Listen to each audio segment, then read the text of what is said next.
Bonjour.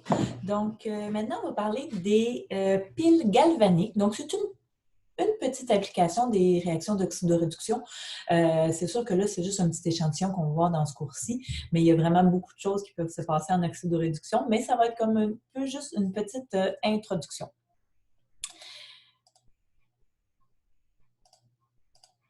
Donc, vous avez encore un peu des définitions ici. Donc, une pile galvanique, qu'est-ce que c'est dans le fond? C'est qu'on va être capable de générer de l'électricité avec une réaction chimique. Donc, la réaction chimique spontanée va se produire et les échanges d'électrons vont faire en sorte qu'on va être capable de mesurer un courant électrique, une différence de potentiel si on relie tout ça avec des électrodes.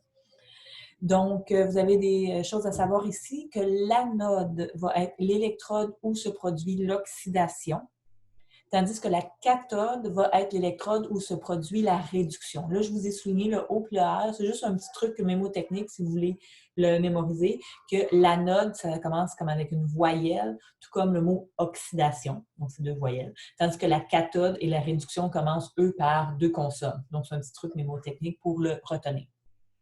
Donc, vous avez ici le schéma, je vais essayer de le rentrer un petit peu dans notre image, d'une cellule galvanique. Donc, qu'est-ce que j'ai ici? Dans le fond, j'ai deux béchères avec des solutions d'électrolyte. Donc, j'ai des ions là, qui vont conduire le courant. Entre les deux, le genre de gros tube en U, ça s'appelle un pont salin. Donc, je vais avoir des petites ouates au bout pour que les solutions comme telles se mélangent pas tant, mais les ions vont être capables de passer. Donc, vous allez voir là, que vous voyez que les ions vont pouvoir circuler. Donc, ça va s'appeler le pont salin. Et puis, vous avez les tiges, ça, ce sont des électrodes. Donc, vous avez une électrode de zinc et une électrode de cuivre, donc c'est comme une tige de métal, qui vont être reliées par des fils électriques pour pouvoir conduire le courant. Là, sur cette image-là, on a un voltmètre, c'est pour montrer qu'on est capable de mesurer une différence de potentiel. Vous avez aussi le sens des électrons.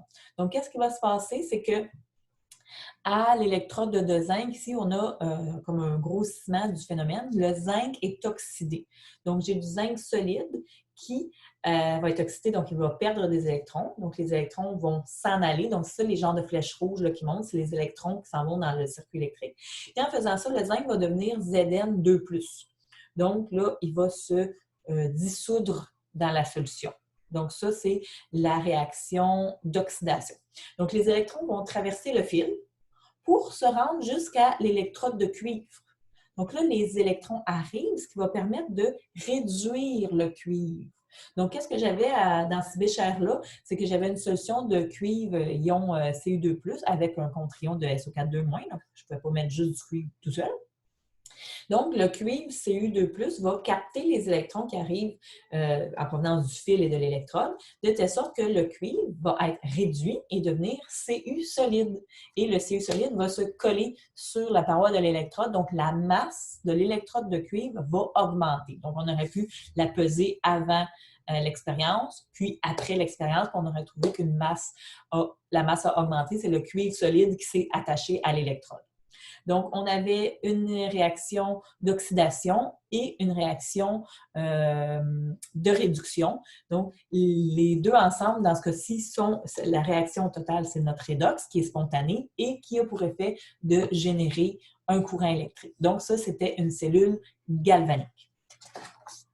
Si on regarde dans le bas de la page, qu'est-ce qu'on va écrire avec ça? C'est qu'on va être capable d'écrire les deux réactions qui se sont produites. Donc, vous avez sur ce schéma-là une belle illustration de la demi-réaction d'oxydation qui est écrite en dessous de l'agrandissement. Donc, le Zn solide libère des ions de Zn2+, et 2 électrons. Tandis que la réaction de réduction capte 2 électrons, puis génère le Cu solide. Donc, vous voyez que les électrons sont balancés.